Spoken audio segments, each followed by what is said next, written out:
Shalom, selamat pagi, salam sejahtera bagi saudaraku yang dikasihi Tuhan. Apa kabar saudara? Semoga tetap baik ya, dan teruslah penuh semangat pengharapan di dalam Tuhan kita. Puji Tuhan, kita telah melewati hari-hari dan kita masuk pada akhir pekan pada minggu ini. Biarlah sebagaimana hari-hari yang telah kita lewati, kita selalu menyerahkan seluruh kehidupan kita dan berserah kepada Tuhan, sehingga Tuhanlah yang senantiasa menuntun dan mengajar kita. Oleh sebab itu kita harus mendengar dan merenungkan firman Tuhan. Mari kita mempersiapkan hati, meluangkan waktu untuk mendengarkan firman Tuhan yang menjadi sumber kekuatan, penuntun kehidupan kita. Marilah kita berdoa. Ya Allah Bapa yang Maha Baik, kami bersyukur untuk hari baru yang Tuhan berikan kepada kami. Terima kasih Tuhan untuk hari ini. Kami percaya berkat-Mu pun akan baru ke dalam kehidupan kami. Hari ini kami mau menyerahkan seluruh kehidupan kami, seluruh pekerjaan kami dan harapan-harapan kami ke dalam tangan pengasihan Tuhan. Oleh sebab itu kami sangat memerlukan tuntunan Tuhan di dalam segala aktivitas kami. Oleh sebab itu ya Tuhan, kami mau dengar-dengar akan firman-Mu. Berfirmanlah Engkau, sebab kami telah siap mendengar. Kasih karunia dan damai sejahtera dari Allah Bapa Tuhan kita dan dari anaknya Tuhan Yesus Kristus dan Roh Kudus menyertai saudara sekalian. Amin. Firman Tuhan untuk kita pada hari ini yang ditetapkan menurut Almanak KKBP Sabtu 12 April 2025 tertulis dalam kitab 2 Tawarikh 18 ayat 13. Dalam bahasa Batak 2 Kronika 10 ayat 10 tulu. Dalam bahasa Batak dan bahasa Indonesia demikianlah dikatakan. Alain din nasimi kama, songon sitong na mangulu jahuba, manang aha si pabuaon ni dibata tuau, ido hata honokku. Tetapi Mika menjawab, demi Tuhan yang hidup, sesungguhnya apa yang akan difirmankan Allahku, itulah yang akan kukatakan. Demikianlah pembacaan firman Tuhan. Dalam Matius 5 ayat 37, Yesus mengatakan, jika ya, hendaklah kamu katakan ya, jika tidak, hendaklah kamu katakan tidak. Apa yang lebih daripada itu berasal dari si jahat. Di sini Yesus mengajarkan kita agar kita mengatakan kebenaran sesuai dengan kehendaknya.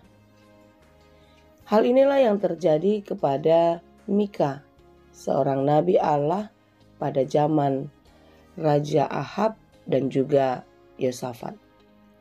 Ahab dan Yosafat adalah Raja Israel dan juga Raja Yehuda. Ahab dan Yosafat adalah pasangan besan.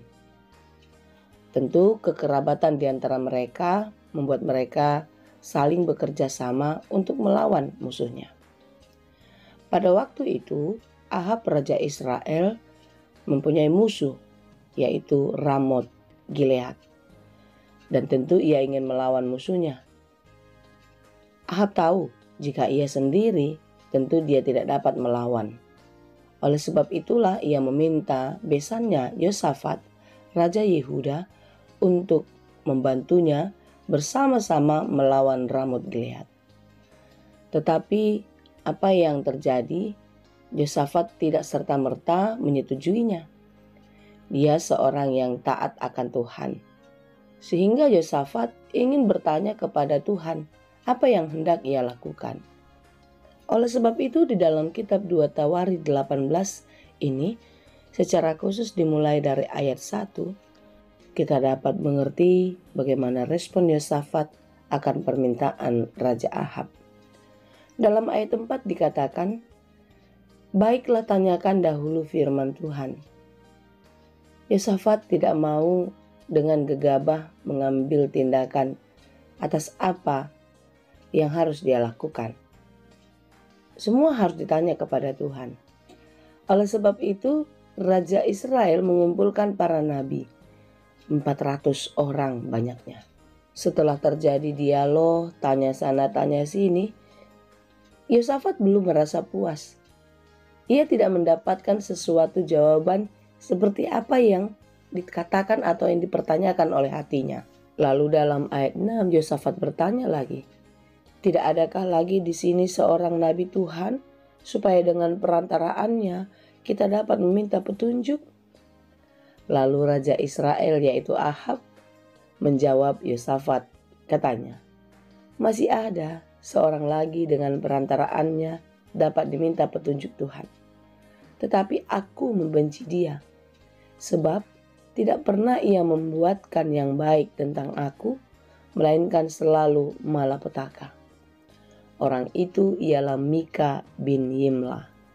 Tapi setelah itu, Mika dipanggil dan Yosafat bertanya kepadanya. Sehingga inilah jawabannya di dalam renungan kita pada hari ini. "Demi Tuhan yang hidup, sesungguhnya apa yang akan difirmankan Allahku, itulah yang akan kukatakan." Di dalam situasi tertekan, di dalam situasi yang tidak mengenakan mungkin menurut Mika, karena dia tahu Raja Ahab tidak suka dengannya.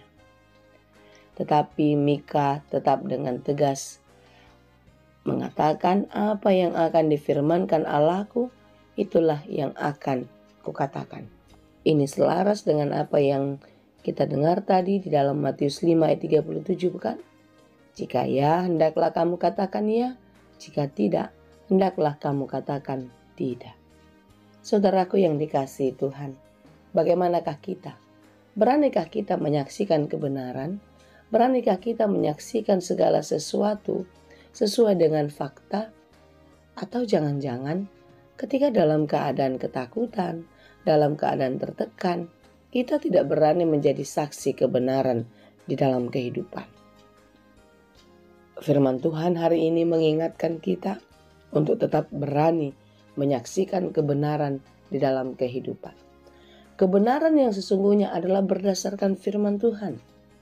Mari kita belajar seperti Yosafat tadi yang tidak mau dengan gegabah mengambil keputusan, mengambil tindakan di dalam kehidupannya, tetapi terus bertanya dan bertanya kepada Tuhan.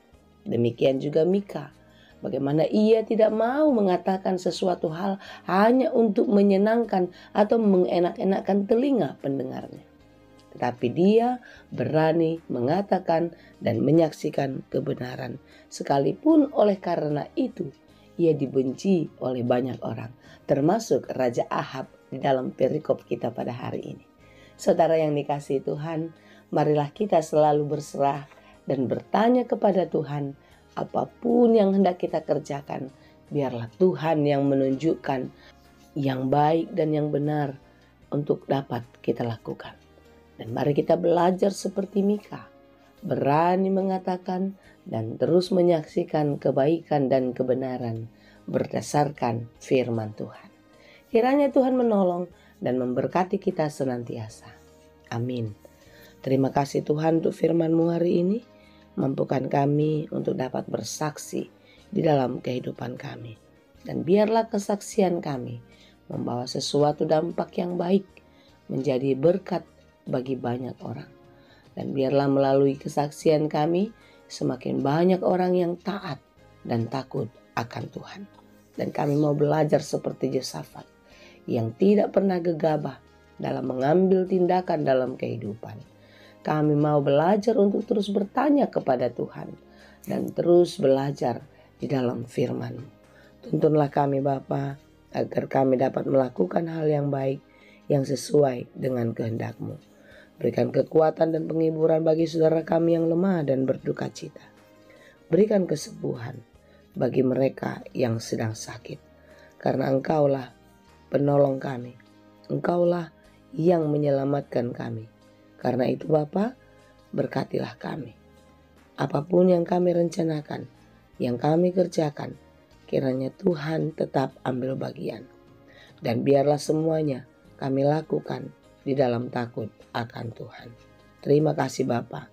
Kami serahkan seluruh kehidupan ini di dalam Yesus Kristus kami berdoa. Anugerah Tuhan kita Yesus Kristus, kasih karunia Allah Bapa dan persekutuan Roh Kudus itulah kiranya yang menyertai dan memberkati kamu sekalian. Amin.